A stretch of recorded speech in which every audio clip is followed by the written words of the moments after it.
Hey guys, it's DreadCode, and it's been a very long time since I last made a video, but I just want to make a little short video right now just to kind of update on my dreadlocks, and then I also wanted to answer a question that I got when I posted on Instagram. And I know that I deleted my Instagram, by the way, for like months. But I finally reactivated DreadCode and got back on Instagram. So if you haven't really like seen that I'm back on there, then go ahead and follow me on that. But I just honestly needed to take a break, and that's all I'm gonna say about that. Just so the video is short. But okay, so I wanted to talk to you guys about like frizzy dreadlocks, and not frizzy in like the first year dreadlocks, because that's dreadlocks that aren't like matured yet, but I'm talking about frizzy dreadlocks when they're already matured, or like sometimes they're hard from like backcombing or whatever, and then you still feel the frizzies. You still feel like they're like rough or velcro-y, and or you know, like not exactly dreadlocky. And a lot of people are going to ask this question that haven't really felt anyone else's dreadlocks, but I mean, they are supposed to be a little rough since they are like a bunch of knots. But one of the big causes of that stuff is when you crochet, it's creating little spikes of hair everywhere, and then it makes your dreadlocks not feel so good, because it's like these spikes of hair like that coming out of your dread, and that's what you're feeling. So it's just honestly hair breakage when you're crocheting. But other than that, a big one, especially with me, is just having your dreadlocks super dry, because I have naturally like curly dreads, as you can see at the ends right there. I had like a big problem with the dryness, because when curly hair gets dry, it gets frizzy and rough. And for like the first year, it was super easy for me to just kind of like not hydrate my hair and just to like let it knot. And then after that, I knew that I kind of had to start conditioning it, but then I just didn't. I just kept using the baking soda, and it was just drying out my hair excessively.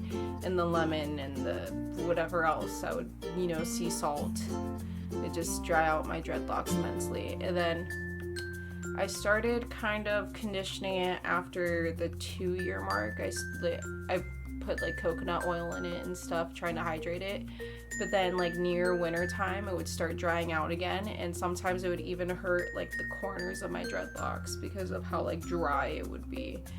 So a lot of people end up having this problem, but they don't really understand it, because they're like, well, you're not supposed to condition your dreadlocks, but that's not necessarily true after they've already matured. There's still like, there's two totally like kind of different processes, and that's the beginning stages of your dreadlocks and how you treat them, and like the later stages, the more mature stages, and how you treat them. You don't condition your new dreadlocks for like the first like 6 months to a year, because that's like, they'll just unravel, or they'll get like, they'll pick up shit in their dreads. But when it's later on, the more mature stages, you want to start conditioning. And I know that some people put like extra virgin olive oil in water in like a spray bottle, and they spray down their dreadlocks to keep them nice and soft.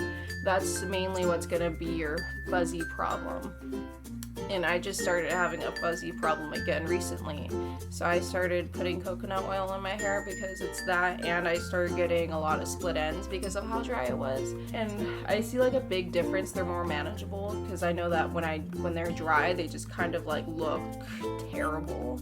So I started doing that, and now they're all, that's loose hair, but now it feels nice. It feels better against my face. It doesn't feel like Velcro, and it doesn't feel like suffocatingly dry.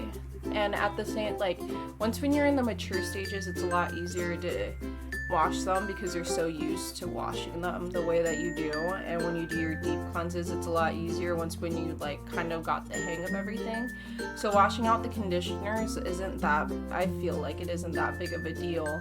But if you guys still aren't doing those deep cleanses or washing your hair correctly, you really want to get out all the conditioner and stuff, or else it's gonna build up in the middle of the dreadlock, and you can't use too much conditioners or moisturizers or hydrators, whatever, in your dreadlocks, or else it's gonna build up and create like dread rot and mildew and mold. And a little dreadlock update, since I'm kind of running a lot over the time than I originally wanted to, is I cut them probably a few months ago. I cut the ends of my dreadlocks because they were so like split endy and brittle and stuff at the ends. I just wanted to cut that part off, and it's been growing back. This one's the one I'm watching for, because it used to be like that long and I just cut like most of it off. But that, and I wanted to make another video about this. I've been brushing out my dreadlocks, my like thicker ones, and making more dreadlocks out of that hair. So I have this huge little section right here of all these dreadlocks that are like brand new. There we go. All these dreadlocks are at least like, I'm gonna say like a week old. Some of them are 2 or 3 months old, but they're like brand new little dreadlocks that I created because it's just too thick of hair. And what I'm gonna do is I'm gonna let these mature and start growing out, and then I'll take another thick dreadlock, which I was thinking probably one over here. I'll probably take this one and brush it out and then redo it. The reason why I'm waiting, why I'm letting it like mature and take its time to grow out, is because I don't want my hair to be all short again, since I worked really hard for the length. And when you brush them out and you re-dread them, that length is totally fucking gone. But yeah, I just wanted to give you guys a quick update, and then a quick little like question Q&A thing. I just wanted to give you guys like a quick little video, just to kind of let you know that I'm back, and I'm kind of busy, kind of doing my own thing, but I'm also like trying my best to kind of make time for this, other than a bunch of other projects that I have. But sorry for making this a kind of long video. I wanted to keep it short, but I couldn't. But if you stuck along with me, then I mean, I'll see you when I see you.